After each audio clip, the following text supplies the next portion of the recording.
पिछले 3 दिनों से आप मलेच्छराज श्रृंखला के चलचित्रों को देख रहे हैं और मुझे आप सबों की प्रतिक्रिया के बाद यह अनुभव हो रहा है कि किन लोगों के पास हम ये सब बता रहे हैं।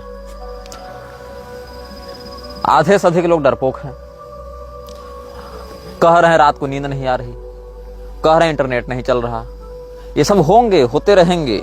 जिस प्रकार की मानसिकता जिस व्यक्ति की होती है उसी प्रकार का अनुभव उसकी चित्तवृत्ति को प्रभावित करता है। जिस प्रकार की भावना, जिस प्रकार की तपश्चर्या, जिस प्रकार का सदाचरण आपके जीवन में होगा उसी प्रकार के अनुभव भी आपको प्राप्त होंगे। लेकिन एक बात है कि चलचित्रों को देखने वाले 80% लोगों ने नकारात्मकता का प्रत्यक्ष अनुभव किया है। एक कोई सज्जन कह रहे थे कि मैं बड़े हॉरर पॉडकास्ट इत्यादि देखता हूँ, मैं हॉरर मूवीज देखता हूँ जिसमें बड़े खतरनाक बैकग्राउंड म्यूजिक और ये एडिटिंग वगैरह होती है, लेकिन वैसी नकारात्मकता का अनुभव नहीं हुआ उनमें जैसी नकारात्मकता का अनुभव हमको इस श्रृंखला में हो रहा है। कुछ लोग ये कह रहे हैं कि तुम कहाँ वेद पुराण शास्त्रों को छोड़ के ये बाइबल इत्यादि के चक्कर में पड़े हो। देखो भाई, मैं बाइबल की जेनेसिस को प्रमाणित करने के लिए चलचित्र नहीं बना रहा हूँ।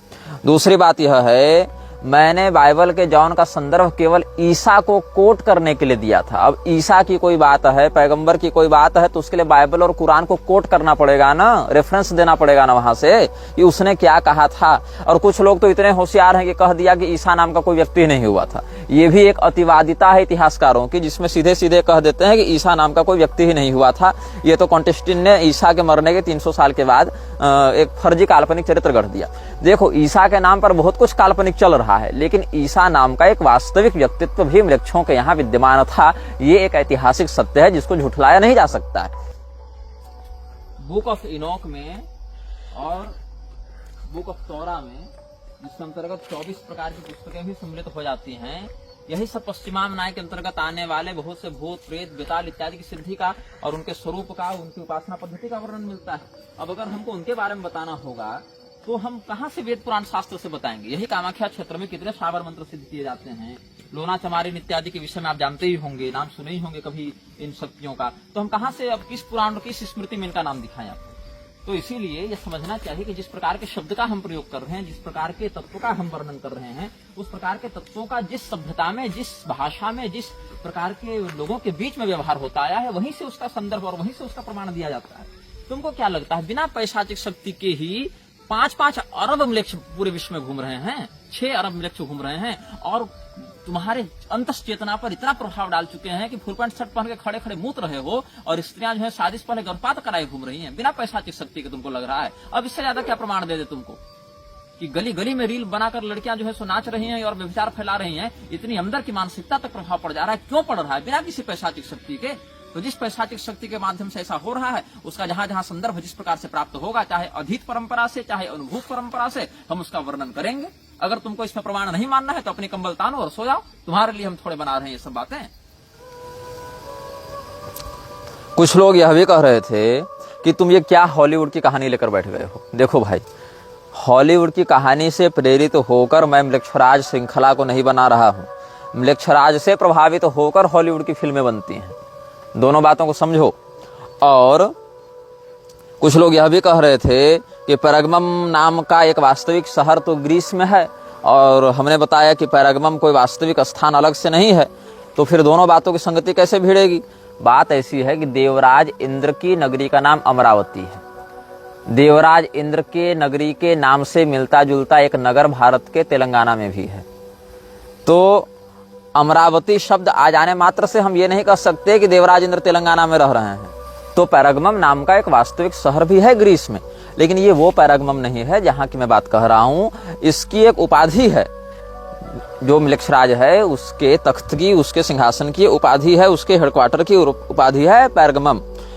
अब कुछ लोग ये कह रहे हैं कि प्रमाण दो, अपनी बात का प्रमाण दो। तो क्या करें, हम मलेच्छराज की गर्दन पकड़ के लावे और सेल्फी खींच कर डाल दे रहे तुम लोग के चक्कर में हम, तब प्रमाण जानोगे। यहाँ जो रिपोर्टर अभी एनडीटीवी का मरा, कोई चंद्राकर करके था, जिसको मार दिया गया, एक पंचायत स्तर के घोटाले को उजागर करने के कारण उसको मृत्यु का सामना करना पड़ा। वहां तो सबूत मिटाए और छिपाए जा रहे हैं। तुमको चाहिए कि नहीं, निग्रहाचार्य जब यूट्यूब पर वीडियो डालें तो मलेच्छराज का फोटो और उसके साथ सेल्फी खींच कर डाल दें, तब लोगों को पता चलेगा कि हाँ सही बात है। क्या ऐसी नालायकी बुद्धि है। और सुनो, ये कोई हम पैसा कमाने के लिए और सेंसेशन क्रिएट करने के लिए नहीं बना रहे हैं। कोई भी अगर तुम मुझे कंटेंट क्रिएटर ही मानकर चलते हो, उसी रूप में देखना चाहते हो, तो कोई भी कंटेंट क्रिएटर अपने वीडियो को डालने के बाद तुरंत यह नहीं कहता है कि इसको पहले डाउनलोड करके रीअपलोड करो, कोई नहीं कहता है। जबकि आप दूसरे के कंटेंट को अगर रीअपलोड करेंगे तो कॉपीराइट भी लगाते हैं लोग, चैनल उड़ाते हैं। तो तुमको अभी समझ में नहीं आ रहा है कि मैं ये काम क्यों कर रहा हूं। मैंने जितने संदर्भ दिए, लोग कह रहे हैं कि बाइबल से क्यों बता रहे हो, कुरान से क्यों बता रहे हो, यहूदियों से क्यों बता रहे हो, तो पारसियों से क्यों बता रहे हो। देखो, ये एक बहुत ही कटु सत्य है कि भारत में पिछले 1000 वर्षों से इन्हीं पुस्तकों के अनुयायियों ने शासन बहुत प्रभावी रूप से किया है और हमारी संस्कृति को अपूरणीय क्षति पहुंचाई है। तुम उनकी सत्ता और उनकी शक्ति की अपेक्षा आंख मूंद कर नहीं रख सकते हो कि हम आंख बंद कर दिए तो ये सब समस्याएं टल जाएंगी। बिना किसी विशेष शक्ति के सहयोग के, बिना किसी बड़ी ताकत के सहयोग के, क्या लगता है तुमको कि 1000 साल ये लोग शासन कर जाएंगे? इतने गहराई से न्यायपालिका में, अर्थव्यवस्था में, व्यापार में, संस्कृति में, शिक्षा में घुसपैठ कर लेंगे? वो शक्ति जो इन सबको नियंत्रित कर रही है, वो वृक्षों की शक्ति जहां जहां वर्णित होगी, जिस रूप में वर्णित होगी, वहां वहां से ही उसका संदर्भ दिया जाएगा ना भाई। अब रही बात की, बहुत से सभ्यताओं ने इसको बहुत से नामों से पुकारा, ये बात सत्य है। मैंने इसके कई नाम बताए। कुछ लोग कहते हैं कि शैतान शब्द का तुम प्रयोग करते हो, ये तो इस्लामी शब्द है और तुम सनातन धर्म के ग्रंथों में शैतान शब्द जब नहीं मिलता तो कैसे शैतान शब्द का प्रयोग कर रहे हो। अरे बहरों, शैतान शब्द का प्रयोग हमने प्रचलित भाषा में किया है, लेकिन उसी वक्तव्य में हमने कई बार तो आसुरी संपदा शब्द का भी प्रयोग किया है। वो क्यों नहीं देखते हो? लोग समझ जाएं। अब फिर लोग पूछेंगे महाराज जी आसुरी संपदा क्या होती है? तो अलग अलग स्तर के व्यक्ति अलग अलग प्रश्न करेंगे। अगर हम कह दें शैतान तो 2 प्रकार की प्रतिक्रिया आएंगी।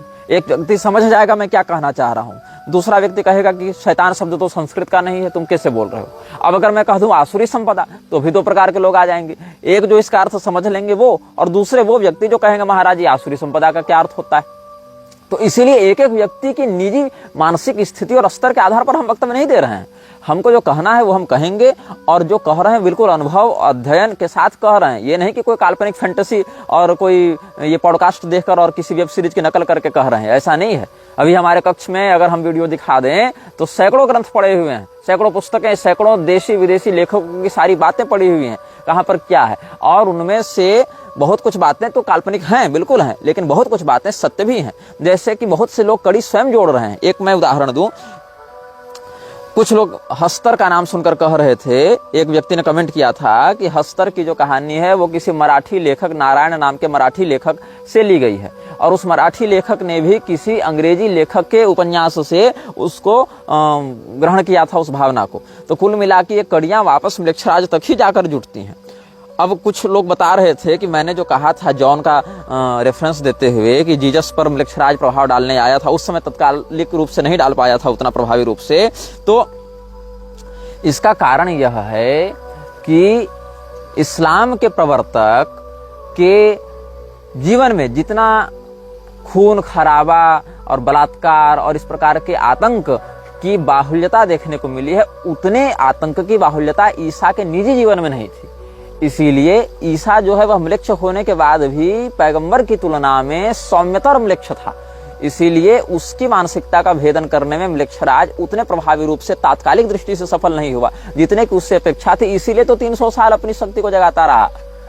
और यह चिंतनीय यह भी है कि एक और कोई हमको बता रहे थे कि इन्होंने लिखा है कि आपने जो जीसस पर प्रभाव डालने की बात कही उसका वर्णन एक चलचित्र नेफ्रियस में भी मिलता है। देखो, मैंने नेफ्रियस देखी नहीं है और उम्मीद कम है कि मैं देखूंगा। वो चलचित्र एक वार्तालाप है एक ऐसे व्यक्ति जिसको एक डीमन ने अपने उसके शरीर को अपना घर बनाया हुआ है, और एक मनोवैज्ञानिक है। तो वो डीमन बताता है कि उसके मालिक ने जीसस को एक ऑफर दिया था, अपने प्रभाव में लाने का प्रयास किया था, पर जीसस ने मना कर दिया था। देखो, मैंने ये फिल्म नहीं देखी है इसलिए मुझे नहीं पता इसमें क्या कहानी है, लेकिन बहुत सी बातें दर्शक पाठक हमारे जो हैं वो स्वयं भी गूगल पर सर्च करके जान सकते हैं कि मेरे द्वारा कहे गए शब्दों का क्या संकेत है, बताए गए स्थानों का, दिखाए गए चित्रों का, उन विजुअल्स का क्या संकेत है। तो आप लोग स्वयं भी अपने जीवन में थोड़ा शोध कर सकते हैं। सामने सामने परोस कर खिलाएंगे नहीं। और सुनो, ये चलचित्र हम बहुत से लोगों को जगाने के लिए नहीं बना रहे हैं, क्योंकि तुम लोग जागोगे भी नहीं। जगाया उसको जाता है जो सोया हुआ हो, मुर्दों को नहीं जगाया जाता, मुर्दों को दफनाया जाता है। और मुर्दे के ऊपर जैसे 1 मन मिट्टी वैसे 1.25 मन मिट्टी, उसको ज्यादा फर्क नहीं पड़ता है। इसीलिए तुम्हारे लिए नहीं, केवल उन अनुयायियों के लिए, उन सहृदय लोगों के लिए हम ये चलचित्र बना रहे हैं जो कुछ वास्तव में जानना चाहते हैं, सतर्क होना चाहते हैं, उनके लिए। अब म्लेच्छराज ने बहुत सी सभ्यताओं से लड़ाई की है, बहुत सी सभ्यताओं से इसने युद्ध किया है। इसकी युद्ध नीति पर भी हम बाद में आएंगे, लेकिन अभी तुम्हारी मानसिक स्थिति उन विषयों को समझने लायक नहीं है। इसीलिए पहले आज हम सनातनी धर्म ग्रंथों से ही संदर्भ देकर तुमको समझाने का प्रयास करेंगे, ताकि तुमको पता चले कि मैं कितनी गंभीरता से क्या कहना चाहता हूं। एक व्यक्ति तो यह भी कह रहा था कि ये तो श्रीमद् भागवत कथा कहते थे, अब म्लेच्छराज कथा कैसे कहने लगे। अरे भैया, सनातन धर्म के ग्रंथों में कलयुग का वर्णन नहीं है क्या? कलयुग के शासकों का वर्णन नहीं है क्या? कलयुग के लक्षणों का वर्णन नहीं है क्या? कलयुग के माध्यम से हमारे जीवन में जो दुष्प्रभाव पड़ता है इसका वर्णन नहीं है क्या? तो क्या उससे हम कलयुग का महिमा मंडन कर रहे हैं, अधर्म को प्रोत्साहित कर रहे हैं, कि उससे बचाने के लिए तुमको सतर्क कर रहे हैं, उसके विषय में जो षड्यंत्र है उसको पर्दाफाश करके, उसका उद्भेदन करके तुमको बचाने का प्रयास कर रहे हैं? तो म्लेच्छराज अलग अलग सभ्यताओं से टकराया और अलग अलग सभ्यताओं को जब उसने अपने वश में करना प्रारंभ किया, वहां अलग अलग भाषाओं को बोलने वाले लोग रहते थे, उसने उसके लिए अलग अलग शब्दों का प्रयोग किया। तो कहीं पारसी सभ्यता ने कुछ कहा, कहीं यहूदियों ने कुछ कहा, कहीं मुसलमानों ने कुछ कहा, कहीं ईसाइयों ने कुछ कहा, कहीं बौद्धों ने कुछ कहा। तो अलग अलग सभ्यता के भाषाई लोगों ने अलग अलग नामों से उसको पुकारा है। और एक बात जान लो, म्लेच्छराज एक पद है। म्लेच्छराज कोई वैयक्तिक संज्ञा नहीं है। वो तो हमने आपको कह दिया म्लेच्छराज, लेकिन म्लेच्छराज एक वैयक्तिक संज्ञा नहीं है, म्लेच्छराज एक पद है। और अभी जो म्लेच्छराज है उसका नाम हम बता चुके हैं आपको, आर्द्र म्लेच्छ। और इसके शरीर में एक शक्ति रहती है जिसको कहते हैं अनाम म्लेच्छ। अब अनाम म्लेच्छ और आर्द्र म्लेच्छ के विषय में यदि आपको थोड़ा सा भी संज्ञान हो तो एक बार गूगल भी सर्च कर सकते हैं, क्योंकि मुझे इसका बोध नहीं था पहले, लेकिन बहुत से हमारे दर्शकों पाठकों ने भी यह बताया तो कि इसके विषय में और भी कुछ संदर्भ मिलते हैं। मैंने तो जो बताया वो अपने अध्ययन और साधना से बताया, लेकिन बहुत से लोगों ने इसके विषय में कुछ बातें और भी अनुभव की हैं।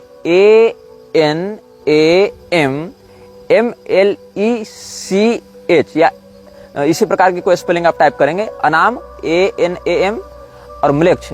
इसमें म्लेच्छ जो है वो हमारा वाला म्लेच्छ नहीं है, मेलेच्छ, मेलेच्छ शब्द जैसा है, MELECH इस प्रकार से। तो ANAMMELECH इस प्रकार से अनाम म्लेच्छ का आजकल लोग कुछ संकेतात्मक वर्णन कर रहे हैं। तो आर्द्र म्लेच्छ और अनाम म्लेच्छ जो हैं वो एक ही शरीर में रहने वाली दो एंटिटीज हैं। इनमें अन्योन्याश्रय संबंध है। जैसे आज व्याकरण पर कुछ चिंतन बन रहा था हम लोगों का, तो आदि अंत्यन संहिता और हरंत्यम पर कुछ चिंतन हुआ। तो आदि अंत्यन संहिता को में इत सिद्ध करने के लिए हलंत्यम चाहिए, और हलंत्यम को सिद्ध करने हेतु हल प्रत्याहार की सिद्धि आदि अंत्यन संहिता से करनी पड़ेगी। तो वैसे ही अन्योन्याश्रय संबंध है आर्द्र म्लेच्छ और अनाम म्लेच्छ के मध्य। अनाम म्लेच्छ को आर्द्र म्लेच्छ का शरीर चाहिए अपने क्रियाकलापों को प्रभावी करने के लिए, और आर्द्र म्लेच्छ को अनाम म्लेच्छ की शक्तियां चाहिए संसार में अपने प्रभुत्व को स्थापित बनाए रखने के लिए। इसीलिए इन दोनों के मध्य जो है अन्योन्याश्रय संबंध है, एक शरीर है, एक हार्डवेयर है, एक सॉफ्टवेयर है। ऐसे तुम लोग इसको समझ सकते हो। तो जो पिशाच हैं वो मरुस्थल निवासी होते हैं। यहाँ पर कहते हैं मनुस्मृति की टीका में, पिशाचास्तेभ्योपकृष्टा अशुचि मरुदेश निवासिनः। आज हमने पूरा अध्ययन करके बहुत से प्रमाणों को यहाँ पर एकत्र करके रखा है, जिसको हम आप सबों के समक्ष व्यक्त करेंगे। तो यहाँ पर कहते हैं कि पिशाचास्तेभ्योपकृष्टा अशुचि मरुदेश निवासिनः। पिशाच कौन है? देवताओं से, राक्षसों से, गुह्यकों से कुछ नीचे श्रेणी के हैं और मरु देश में निवास करते हैं। ऐसे प्रजाति विशेष पिशाच कहलाते हैं। और ये सब जो अब्राह्मिक मत हैं वो भी पैशाच धर्म के ही अंतर्गत आते हैं, पैशाच मत के ही अंतर्गत आते हैं। यहाँ धर्म का अर्थ सदाचरण नहीं है, धर्म का अर्थ है धारणीय लक्षण। उनको हमने यहाँ पर धर्म शब्द से कहा है, क्योंकि धर्म एक व्यापक शब्द है। अब कुछ लोग यहाँ पर अलग अलग बातें कहने लगे हैं, ज्ञान देने आ जाते हैं। देखो, ज्ञान देने मत आओ हमारे वीडियो में, ज्ञान लेना है तो आओ, नहीं तो निकलते बनो। क्योंकि जिस विषय पर तुम हमको सलाह और उपदेश देने आए हो ना, तुम्हारी अपेक्षा अधिक गंभीर चिंतन हम कर चुके हैं और अधिक निकटता से उस तत्व को जान चुके हैं। शुक्राचार्य के विषय में लोग कहते हैं कि ये तो शुक्राचार्य के चेले हैं, शुक्राचार्य ही म्लेच्छराज है। आता जाता तुमको कुछ नहीं है, आरोप पहले अपने ही देवताओं पर लगा दो कि शुक्राचार्य म्लेच्छराज है। देखो, भगवान शुक्राचार्य भृगुवंशी महर्षि हैं, बहुत श्रेष्ठ आचरणवान हैं, नीतिज्ञ हैं, मंत्र विशारद हैं और राक्षसों के गुरु भले हैं। लेकिन शुक्राचार्य जी ने कभी भी राक्षसों को ये नहीं कहा कि तुम यज्ञ का विध्वंस करो, तुम गौओं को जाके मारो, तुम वर्णाश्रम का विरोध कर दो, ये नहीं कहा। शुक्राचार्य जी का काम बस इतना है कि जब देवता राक्षसों पर आक्रमण करें तो मंत्र शक्ति से राक्षसों की रक्षा करें, जब देवताओं का पक्ष कमजोर पड़े तो राक्षसों को नीति सिखाकर, योजना बताकर देवताओं पर विजय प्राप्त करने के लिए प्रेरित करें, अथवा किसी मंत्र की दीक्षा इत्यादि देकर विशेष शक्ति साधना यज्ञ इत्यादि के माध्यम से उनको उत्कृष्ट बना दे। इतना ही उनका काम है। लेकिन शुक्राचार्य जी ने कभी भी राक्षसों की उन्नति के लिए उनको ये नहीं कहा कि तुम वर्णाश्रम का विरोध करो, तुम गौवों को मारो, तुम स्त्रियों से बलात्कार करो, ये ऐसा शुक्राचार्य जी ने नहीं कहा। अपितु राजा बलि के प्रकरण में आप देखें तो शुक्राचार्य जी ने तो स्वयं राजा बलि के माध्यम से कितने दिव्य यज्ञों को करवाया है, दान धर्म इत्यादि करवाया है। और शास्त्रों में तो यह भी वर्णन आता है कि एक ही गुरु तत्व दैत्यों के लिए और देवताओं के लिए दो अलग अलग स्वरूप धारण करके प्रवर्तित होता है। वह गुरु तत्व अंगिरा के माध्यम से बृहस्पति के रूप में प्रकट होता है दिव्य संपदा के पोषण के लिए, और वही गुरु तत्व भृगु के माध्यम से उशना अर्थात शुक्राचार्य के रूप में प्रकट होता है दैत्यों की उत्कृष्टता के लिए।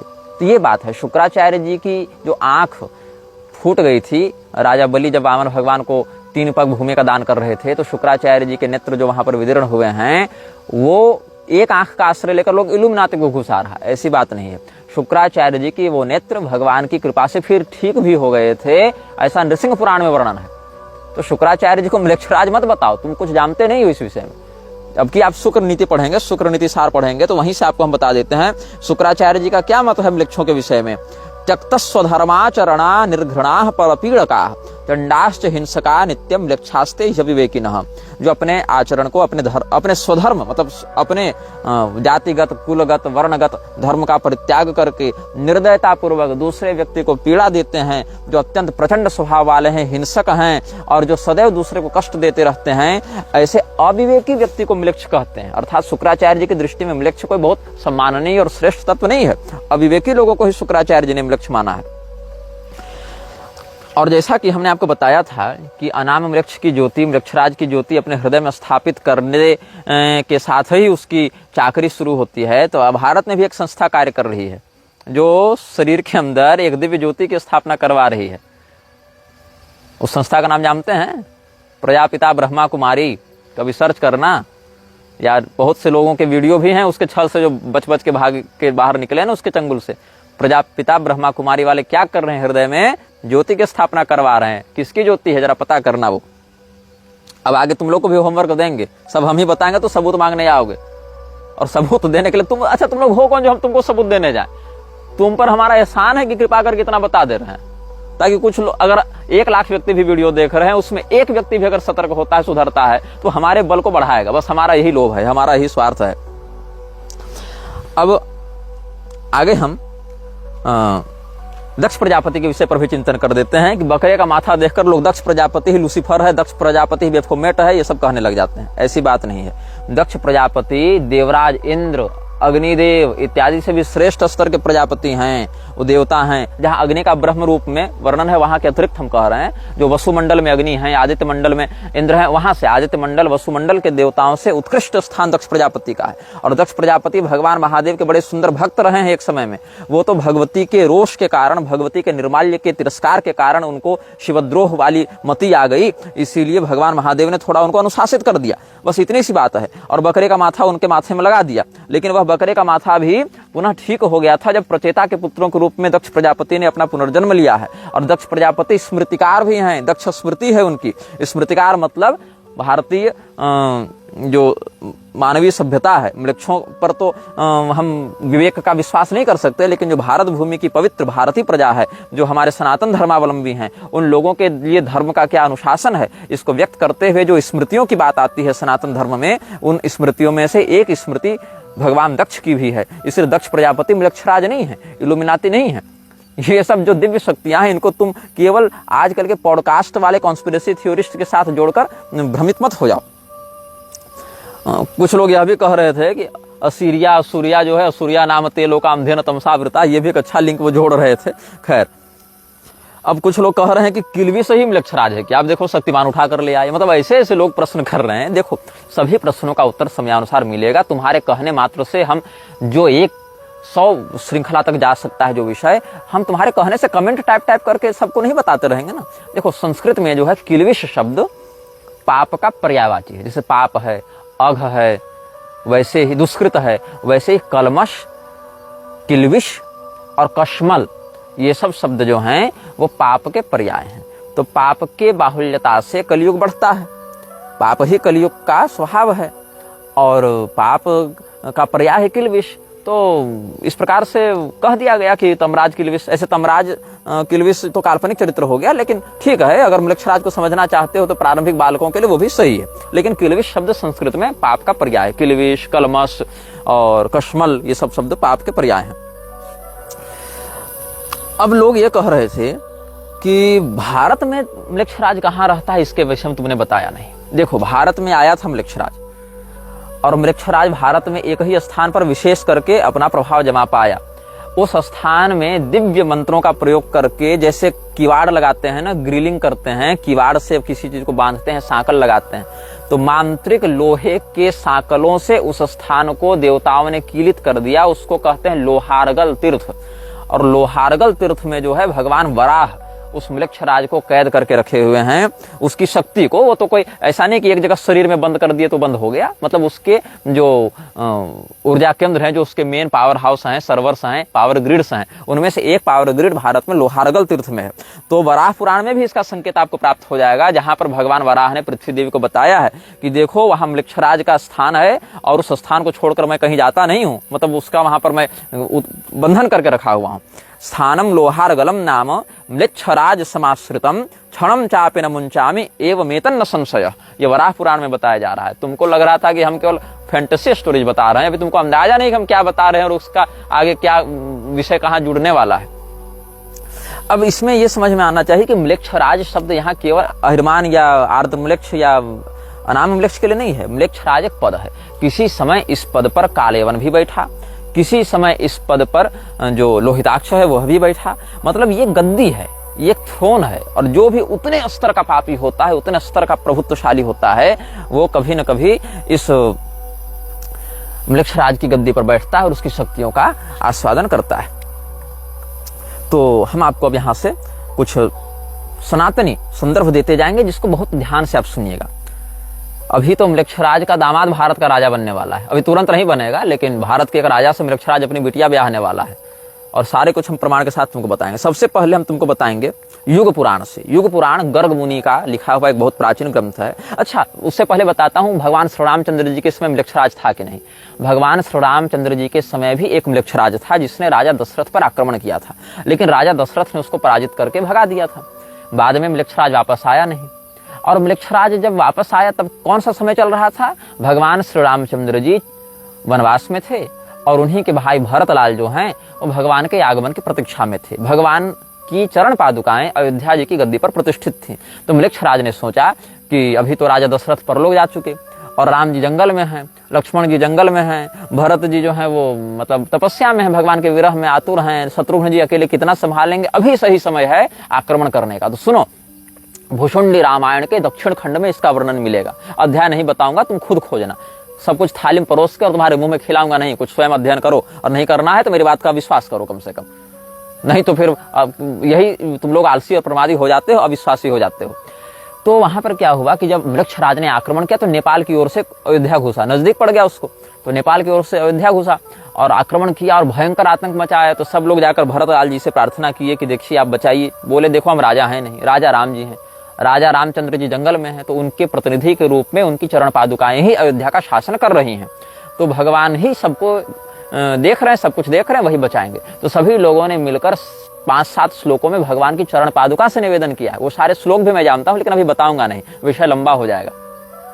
और भगवान की चरण पादुकाओं से जब स्तुति की है तो आकाश में बहुत जोर से गर्जना हुई, और बहुत मतलब दिव्य और प्रकाशित अस्त्र शस्त्र ऊपर से गिरने लगे, और म्लेच्छराज की सेना पर गिरने लगे, और वहां राम नामांकित बाण गिरने लगे, और पूरे म्लेच्छों की सेना तबाह हो गई। थोड़े बहुत श्लोक बता देता हूं, नहीं तो लोग कहेंगे कि बिल्कुल ही सीधा सीधा पार कर गए।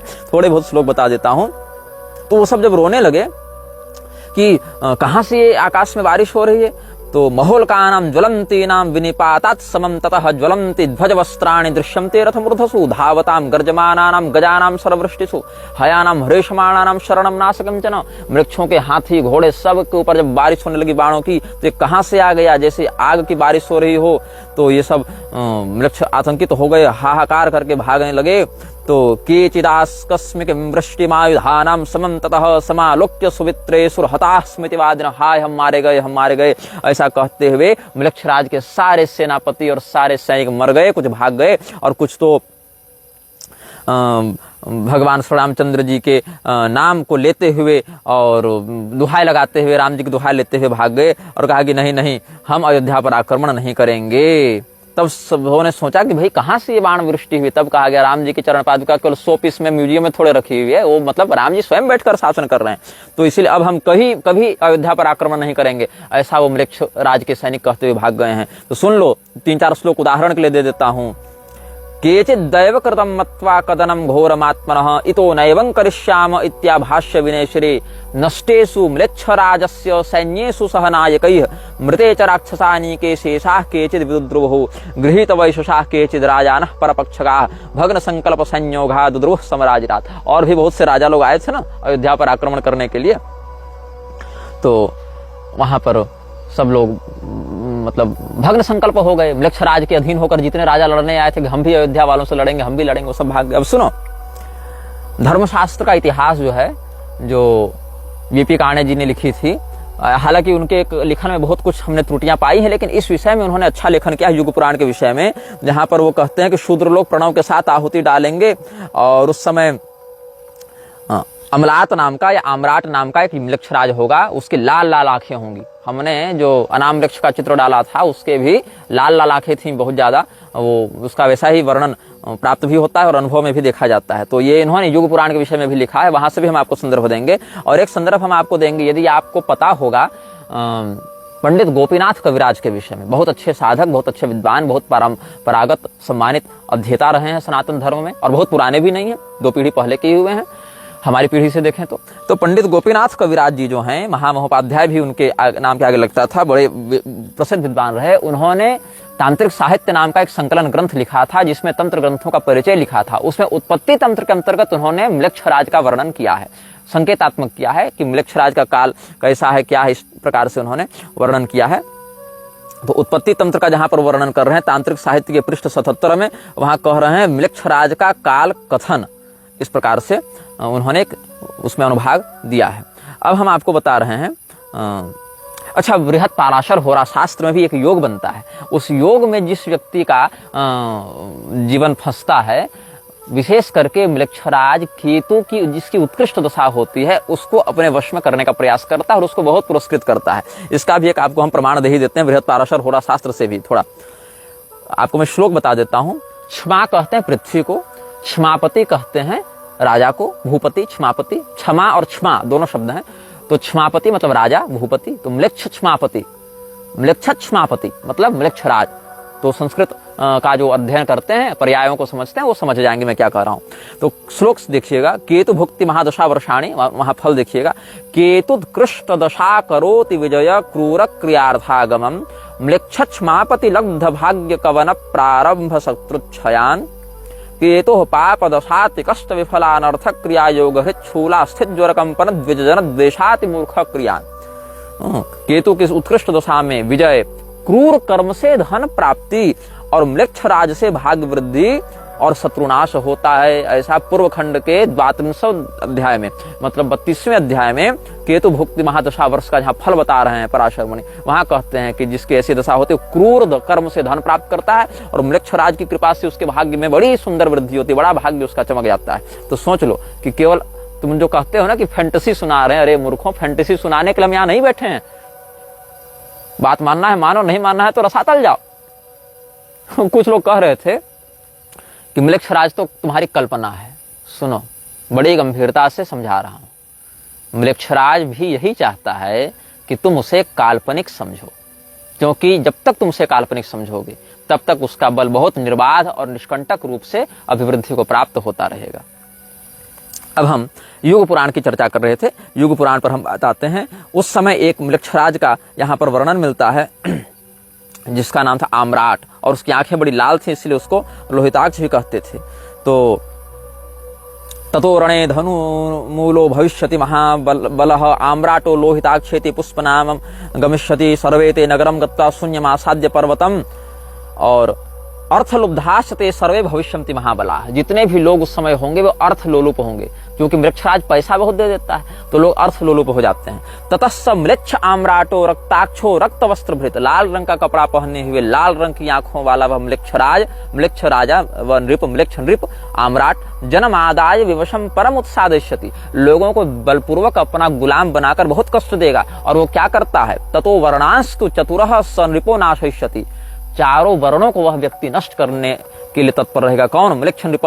कौन सा म्लेच्छराज? जिसका नाम आम्राट है, जो लाल रंग की आंखों वाला है और जो लाल रंग के कपड़े पहनता है। वर्णान व्यवस्थितान सर्वान कृत्वा पूर्वा व्यवस्थितान आम्राटो लोहिताक्षश्च विपत्स्यति स बांधवः, लेकिन वो आम्राट भी अपने पूरे कुल खानदान के साथ मरेगा और उस समय उसको मारने वाले राजा का नाम होगा गोपाल वर्मा। ततो भविष्यति राजा गोपालो नाम नामतः। लेकिन समस्या क्या होगी कि गोपाल वर्मा जब टकराएगा म्लेच्छराज से तो उस समय का जो आम्राट म्लेच्छराज होगा वो तो मर जाएगा। ये गर्ग मुनि भविष्यवाणी कर रहे हैं। लेकिन राजा गोपाल भी उससे जो युद्ध होगा उसमें इतनी नकारात्मकता झेलेंगे कि वो भी बच नहीं पाएंगे, साल भर के अंदर वो भी मर जाएंगे। मतलब टकरा तो गए बहुत जोर से, मार भी दिया उसको, लेकिन उसके टकराने से जितनी शक्तियां इनके साथ अगर भिड़ी, वो जो नकारात्मकता इनके अंदर घुसी उसने इनको भी मार दिया। तो गोपालस्तु ततो राज्यम भुक्त्वा संवत्सरम नृपः पुष्पके चाभिसंयुक्तम ततो निधनमेष्यति। और राजा गोपाल जब मर जाएंगे उसके बाद फिर एक दूसरा राजा होगा। ततो धर्म परो राजा पुष्पको नाम नामतः। जब राजा गोपाल मरेंगे तो गोपाल वर्मा अपने उत्तराधिकारी के रूप में पुष्पक नामक राजा का अभिषेक करके जाएंगे। लेकिन ये नकारात्मकता उनकी पीढ़ी पर भी असर करेगी। राजा पुष्पक भी ज्यादा बच नहीं पाएंगे, वो भी साल भर के अंदर ही मर जाएंगे। तब उसके बाद उनके उत्तराधिकारी के रूप में अनरण्य नाम के बहुत पराक्रमी राजा होंगे। ये अनरण्य दूसरे हैं, एक राम जी के पूर्वज भी अनरण्य हुए हैं, ये दूसरे हैं। ततः स विपुलो राजा अनरण्यो महाबलः सोपि वर्णत्रयं भुक्ता पश्चात् निधनमेष्यति। अनरण्य जब राजा बनेंगे तब वो राजा भी 3 साल के अंदर मर जाएंगे। मतलब तीसरी पीढ़ी के जो राजा होंगे वो 3 साल के अंदर मर जाएंगे। तो मतलब कुल मिलाकर म्लेच्छराज को जो मारेगा उसके खानदान पर भी उसकी जो सिद्ध की हुई शक्तियां वो भी बहुत बुरा असर डालती हैं। तो ये बहुत बड़ा बलिदान होता है म्लेच्छराज से भिड़ना।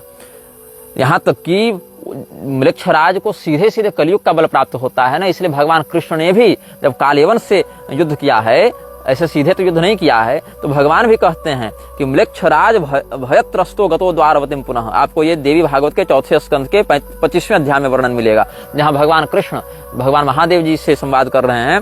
वहां पर कहते हैं कि म्लेच्छराज के भय से हम भी द्वारका भाग गए थे। ऐसे भगवान की ये विनम्रता है शिव जी के सामने। ऐसे भगवान के सामने म्लेच्छराज क्या करेगा जी? भगवान तो अखिल कोटि ब्रह्मांड नियामक है, अनंत कोटि ब्रह्मांड नियामक है। म्लेच्छराज जैसे छोटी मोटी शक्तियां भगवान के सामने कुछ नहीं है, लेकिन फिर भी उसका प्रभाव कितना है ये दिखाने के लिए भगवान ये लीला करते हैं कि देखो कालयवन का जब आक्रमण हुआ, जरासंध से 17 बार लड़ गए, लेकिन म्लेच्छराज कालयवन जब आया था तो भगवान भी द्वारका चले गए। लोगों को उसकी नकारात्मकता से प्रभावित नहीं होने दिए, क्योंकि म्लेच्छराज बाहर से कम लड़ता है, मानसिकता से ज्यादा लड़ता है। वो आंतरिक चेतना को वशीभूत कर लेता है। दुर्योधन को कैसे वशीभूत कर लिया? सोचो कि अपने बाप दादा के सामने अपनी सगी भाभी को, मतलब घर की कुलवधू को जो नंगे करने के लिए तैयार हो जाए, उसकी मानसिकता पर कितना गलत असर होगा आसुरी संपदा का, कितना बड़ा नियंत्रण होगा, सोच लो। तो इसलिए भगवान ने कालयवन के सामने अपनी प्रजा को आने ही नहीं दिया, उसको उधर ही उधर निपटा दिया। और म्लेच्छराज भयत्रस्तो गतो द्वारवतीम पुनः, भगवान ऐसा कहते हैं। ऐसे भगवान भयत्रस्त क्या होंगे? वो तो भगवान परब्रह्म है, वो तो सबको बनाने मिटाने वाली इच्छा मात्र से विलास करने वाले परमात्मा है, लेकिन एक लोक मर्यादा को दिखाने के लिए भगवान ने ऐसा वचन कहा है। तो गोपाल वर्मा के माध्यम से आम्राट लोहिताक्ष लाल आंखों वाले आम्राट म्लेच्छराज का विनाश किया जाएगा। वो गोपाल मर जाएंगे, उनके बाद पुष्पक आएगा, वो भी 1 साल में मर जाएगा, फिर अनरण्य आएंगे, वो भी 1 साल में मर जाएंगे। इसके बाद ब्राह्मण जो हैं वो राजा की गद्दी को अपने अधीन ले लेंगे। बोले कि ये राजा तो क्षत्रिय तो सह नहीं पा रहे, इसके तेज को ब्राह्मण अपने तपोबल से कुछ शासन करें। तो विकुयशा नाम का एक ब्राह्मण जो है वो बड़ा प्रसिद्ध था। तो ततो विकुयशा कश्चित् ब्राह्मणो लोक विश्रुतः तस्यापि 3 वर्षाणि राज्यम हृष्टम भविष्यति। वो 3 वर्ष तक राज्य करेंगे वो ब्राह्मण, विकुयशा नाम के ब्राह्मण, और उनके राज्य में फिर जाकर ये नकारात्मकता समाप्त होगी। तब पूरी प्रजा को फिर से हर्ष होगा। ये वृद्ध गर्ग मुनि ने, जो ज्योतिष के बड़े आचार्य हुए हैं, गर्गाचार्य जी, जो कालयवन के भी पिता रह चुके हैं, और जो मुचकुंद को कहे थे तुमको भगवान का दर्शन होगा। इनको पता था ना कि म्लेच्छराज के आगे कौन कौन से क्या होने वाले हैं। तो ये जो मुचकुंद राजा के गुरु तुल्य थे और कालयवन के पिता थे, ऐसे गर्ग मुनि ने जो युग पुराण लिखी है उसमें इस घटना का उन्होंने वर्णन किया है। ये सब सनातनी शास्त्रों से हम बता रहे हैं, कोई बाइबल और जेनेसिस और हदीसों से नहीं बता रहे हैं। इसलिए जो कहता हूं उसको कई बार श्रद्धापूर्वक सुनना सीखो। केवल निजी द्वेष में निग्रहाचार्य का विरोध करना है, इसके चक्कर में जो वास्तविक सत्य है, जो वास्तविक संकट है सनातन के ऊपर, उसकी उपेक्षा मत करो, क्योंकि हम नहीं बताएंगे तो अब बताने वाले बचे नहीं हैं अधिक लोग। अब देखो हम तुमको और भी कुछ प्रमाण देते हैं। अच्छा, एक प्रश्न बड़ा सुंदर लोगों ने पूछा था, जो युग पुराण के श्लोक से हमको स्मरण आ गया, वो भी हम तुमको बता देते हैं। क्या है वो विषय? जब आर्द्रम्लेच्छ इब्बिसिन के सेना से बचकर या निकलकर भाग रहा था, और जब वो रेगिस्तान में गया, वहां पर उसको 15 लोग मिले थे, ऐसा हमने बताया था। वो 15 लोग कौन थे? इसका अर्थ है कि वो 15 लोग तो मृक्षराज से भी पुराने हैं, वर्तमान मृक्षराज से ज्यादा पुराने हैं। तो लोग पूछते हैं वो 15 लोग कौन है? ये 15 लोग कौन है, इसके विषय में पूरी के शंकराचार्य जी ने लिखा है, संकेत में लिखा है, लेकिन उसको डिकोड नहीं किया है। हो सकता है उस दृष्टिकोण से नहीं लिखा हो, लेकिन अर्थ उसका वही है।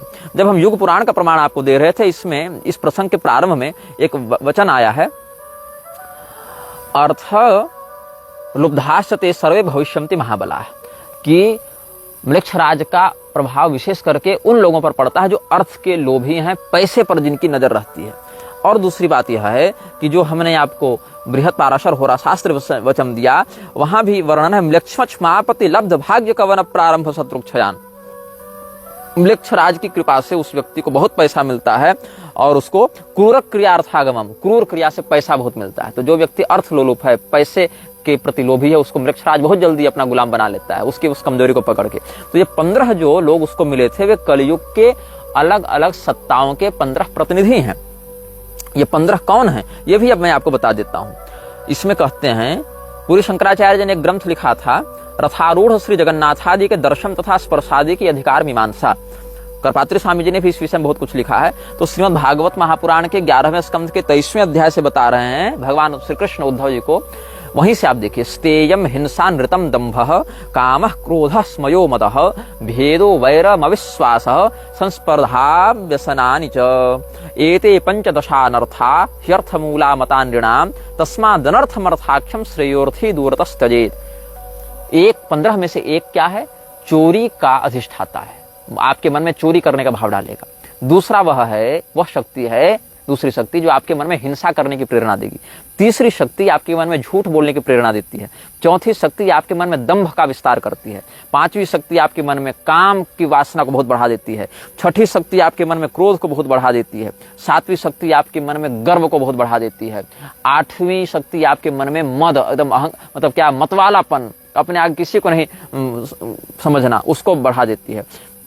उसके बाद भेद मतलब फूट डालने वाला एक तत्व है। उसके बाद वैर करवाने वाला एक तत्व है। दूसरे सहजन के प्रति, शास्त्रों के प्रति, देवताओं के प्रति, धर्म के प्रति अविश्वास बढ़ाने वाला एक तत्व है। दूसरे की उन्नति से संतुष्ट और प्रसन्न होने की अपेक्षा स्पर्धा रखने में जो दुर्भाव है, उसकी उत्प्रेरिका एक शक्ति है। स्त्रियों के प्रति अनावश्यक जो एडिक्शन होता है, स्त्रियों के प्रति जो आकर्षण हो जाता है, वो भी व्यभिचारगत दृष्टि से, वो लंपटता बढ़ाने वाली जो है वो 13वीं शक्ति है। जुआ, सट्टेबाजी, ये सब करवाने वाली 14वीं शक्ति है। और शराब, मदिरा, ड्रग इत्यादि की प्रति प्रेरित करने वाली 15वीं शक्ति है। ये भागवत महापुराण में 15 प्रकार के अनर्थ बताए गए हैं, जिनसे कलयुग बहुत अधिक बढ़ता है। और ये 15 अनर्थ रहते कहाँ हैं? तो एते पंचदशानर्था ह्यर्थ मूला मतानृणाम। ये 15 जो अनर्थ हैं वो अर्थ में वास करते हैं, इसलिए अर्थ में 15 प्रकार के अनर्थ बताए गए हैं। यही 15 प्रकार के अनर्थ की जो शक्तियां हैं, वही साकार विग्रह धारण करके आर्द्रम्लेच्छ को बचाती हैं और उसको अपना नायक बनाकर आगे अपने कार्य को बढ़ाती हैं। और इनसे होता क्या है, ये भी आगे के श्लोकों में देख लो। भिद्यम ते भ्रातरो दाराः पितरः सुहृदस्तथा एका स्निग्धा काकिणिना सद्यः सर्वेरयः कृताः अर्थे नाल्पीयसा ह्येते संरब्धा दीप्तमन्यवः त्यजन्त्याः सुस्पृधो घ्नन्ति सह सोत्सृज्य सौहृदम्। इन 15 में से अगर कम मात्रा में भी ये सब प्राप्त हो जाएं आपको, तो आपके भाई से आपका झगड़ा करा देंगे, आपकी पत्नी, आपके माता पिता, आपके सुहृद, ये सब के साथ आपका वैर करवा देंगे, और आप तुरंत अपने समस्त सदाचार, भाईचारा और उदारता, सहनशीलता सबको छोड़कर एकदम पिशाच के समान क्रूर हो जाएंगे, क्रूर कर्म से आप धन प्राप्त करने के लिए, प्रतिष्ठा प्राप्त करने के लिए किसी भी नीचता तक चले जाएंगे। यही जो 15 अनर्थ शक्तियां हैं वही कली पुरुष की शक्तियां हैं, और कली पुरुष की ये 15 शक्तियां ही आर्द्रमलेक्ष को बचाती हैं और उसको इतना श्रेष्ठ मतलब पेशाचों की दृष्टि में श्रेष्ठ नायक के रूप में स्थापित करती हैं। और उन्हीं 15 शक्तियों के अंश से निकला हुआ जो अनाममलेक्ष है वही उसके अंदर घुसकर उसके हार्डवेयर का, उसके शरीर का प्रयोग करके अपना सारा काम करवाता है। ऐसा नहीं है कि ये मलेक्षराज भारत पर आक्रमण नहीं किया है। ये मलेक्षराज ने जिस समय चाणक्य ने महापद्मनंद का तख्ता पलट करवाया था उस समय भी इसने भारत पर आक्रमण किया था, और भारत पर आक्रमण करने के लिए इसने 5 राजाओं का आश्रय लिया था। अब ये जो महापद्मनंद है वो था कौन? उसने कलयुग को आगे बढ़ाने के लिए बहुत सहयोग दिया था। श्रीमद् भागवत में आप देखिए, जहां सुखदेव जी ने कलयुग के भविष्यगत राजाओं का वर्णन किया है, महापद्म पतिः कश्चिन् नंदः क्षत्र विनाशकृत ततो नृपा भविष्यन्ति शूद्र प्रायस्त्व धार्मिका स एक क्षत्रां पृथ्वी मनुलंघित शासनः शासिष्यति महापद्मो द्वितीय इव भार्गवः तस्य चाष्टो भविष्यन्ति सुमाल्य प्रमुखा सुताः य इमां भोक्ष्यन्ति महिम राजानश्च सप्तम समाः नव नंदान् द्विजः कश्चित् प्रपन्नानुद्धरिष्यति तेषां भावे जगति मौर्या भोक्ष्यन्ति वै कलौ स एव चंद्रगुप्तं वै द्विजो राज्येभिषिक्षति। जो धर्मनिष्ठ क्षत्रियों का शासन होगा, उन क्षत्रियों के शासन को नष्ट करते हुए शूद्रा के गर्भ से उत्पन्न अधार्मिक चित्तवृत्ति वाला एक राजा होगा जिसको महापद्मनंद कहेंगे। उसके 8 सुमाल्य इत्यादि 8 पुत्र होंगे। 100 वर्षों तक राज्य करेंगे उस समय, और फिर जब सभी लोग हाहाकार मचाने लगेंगे तब कोई ब्राह्मण होगा जो उस नंद के साम्राज्य को पलटकर चंद्रगुप्त को राजा बनाएगा। अब ये ब्राह्मण कौन है? इसके विषय में वायु पुराण में, ब्रह्मांड पुराण में वर्णन है कि इस ब्राह्मण का नाम होगा कौटिल्य। महानंदी सुतश्चापि शूद्रायाम काल संवृतः उत्पत्स्यते महापद्मः सर्वक्षत्रान्तरे नृपः ततः प्रभृति राजानो भविष्याः शूद्रयोनयः एकराट स महापद्म एकक्षत्रो भविष्यति 28 वर्षाणि पृथ्वीं पालयिष्यति सर्वक्षत्र हृदोद्धृत्य भावेनोर्थस्य वै बलात्। किसके बल से? अर्थस्य वै बलात्। आपको हमने युग पुराण से क्या कहा था? अर्थ लोलुप सब हो जाएंगे। आपको हमने क्या बताया? अर्थ में 15 अनर्थ रहते हैं जो कलयुग के सेवक हैं, जो आर्द्रमलेक्ष को गोद लेते हैं। और यहाँ पर महापद्मनंद को कौन बढ़ा रहा है? अर्थस्य वै बलात्, अर्थ के बल से उसने ऐसा किया। और सहस्रास्तत् सुताह्यष्टौ समाद्वाद सते निपाह महापद्मस्य पर्याय भविष्यन्ति निपाह क्रमात्। तो कौटिल्य फिर उनसे भिड़ेंगे और उद्धरिष्यति तान् सर्वान् कौटिल्यो वैद्यष्टिभिः भुक्ता महिम वर्षशतं नवेन्दुः स भविष्यति चंद्रगुप्तम नृपम राज्ये कौटिल्य स्थापयिष्यति 24 समा राजा चंद्रगुप्त भविष्यति। फिर 24 साल तक चंद्रगुप्त का राज्य होगा। फिर बिंदुसार का राज्य, जिसको भद्रसार के रूप में भी यहाँ कहा गया है, उसका 25 वर्ष तक राज्य रहेगा और 26 वर्ष तक अशोक का राज्य रहेगा। 24 समा राजा चंद्रगुप्तम नृपम राज्ये कौटिल्य स्थापयिष्यति 24 समा राजा चंद्रगुप्तो भविष्यति भविता भद्रसारस्तु 25 समा नृपः 26 समा राजा अशोको भविता नृषु। ये सब बात है। तो भारत में मलेक्षराज को लेकर बहुत कुछ संकेत मिलता है। राज तरंगिणी देखो, वहां भी मिलेगा, बहुत कुछ स्थानों पर मिलेगा। तो ये जो मलेक्षराज है वो चंद्रगुप्त के समय आक्रमण करना चाहता था। क्यों करना चाहता था? क्योंकि चाणक्य ने अर्थ के बल से जो अनर्थ का विस्तार कर रहा था, मलेक्षराज का जो एजेंट था महापद्मनंद, यहाँ पर उस मलेक्षराज के अभियान को चंद्रगुप्त के माध्यम से चाणक्य ने रोक दिया। और चाणक्य ने जब तख्ता पलट कर दिया, सत्ता परिवर्तन कर दिया, तो मलेक्षराज का तो काम अटक गया। तो जो महापद्मनंद था उसके पुत्र ने मलेक्षराज से संपर्क किया और वहां से उसको कहा कि महाराज अब आप आके यहाँ पर हमारी रक्षा कीजिए। तो महाकवि विशाख दत्त ने मुद्रा राक्षस नाटकम में इसका संकेत किया है। यदि आपको थोड़ा सा साहित्य से रुचि होती तो आप इस विषय को जानते। उपलब्धवान् अस्मि प्रणिधिभ्यो यथा तस्य म्लेच्छराज बलस्य मध्यात् प्रधानतमाः पंचराजानः परया सुहृत्या राक्षसमनुवर्तन्ते। कि मैं यहाँ पर आकर बता रहा हूँ, हे आचार्य चाणक्य, क्या कि मलेक्षराज की सेना में 5 राजा प्रधानता से उसके काम को देख रहे हैं बड़े सुहृद बनकर। उसमें कौन कौन हैं? कौलूतश्चित्रवर्मा मलय नरपतिः सिंहनादो नृसिंहः काश्मीरः पुष्कराक्षः छतरिपु महिमा सिन्धवः सिन्धुषेणः मेघाक्षः पंचमोऽस्मिन् पृथुतुरगबलः पारसीकाधिराजो नामान्येषां लिखामि ध्रुवमहमधुना चित्रगुप्तः प्रमार्ष्टु। कौलूत देश के राजा चित्रवर्मा, मलय के राजा जो सिंह के समान गर्जना करते हैं वह नृसिंह वर्मा, कश्मीर का राजा पुष्कराक्ष, जिसने अपने पराक्रम से अपने शत्रुओं की महिमा को नष्ट कर दिया है। सिंधु का राजा सिंधुसेन, और 5वां जिसके घोड़ों की सेना बड़ी तगड़ी, ईरानी घोड़े जिसके पास हैं, ऐसा पारस देश का राजा, फारस का राजा मेघ नाम का, मेघाक्ष या मेघाक्ष कहते हैं उसको। इन 5 का नाम हम अपनी सूची में लिखते हैं ताकि चित्रगुप्त इनके नाम को देखकर ये समझ जाए कि पहले यही 5 को निपटाना है, इन्हीं का नाम मिटाना है इस इतिहास से। ये चाणक्य के समक्ष जाकर सूचना दी है शिष्यवत जो गुप्तचर हैं उनके, उन्होंने।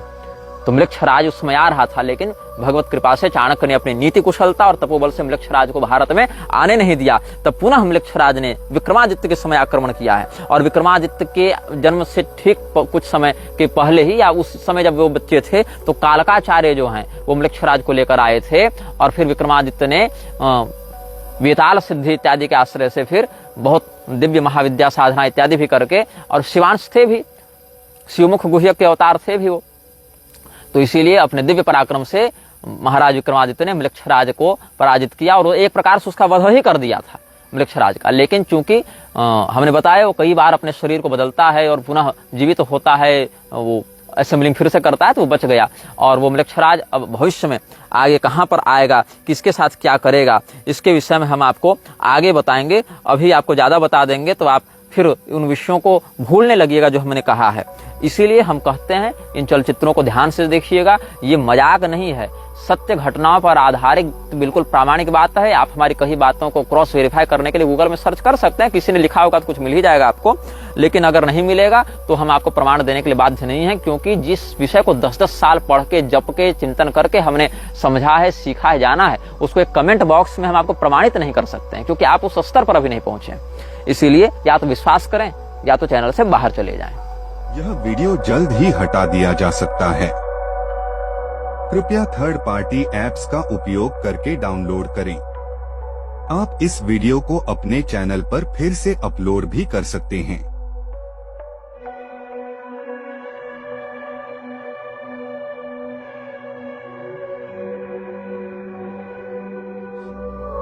This video may get deleted soon.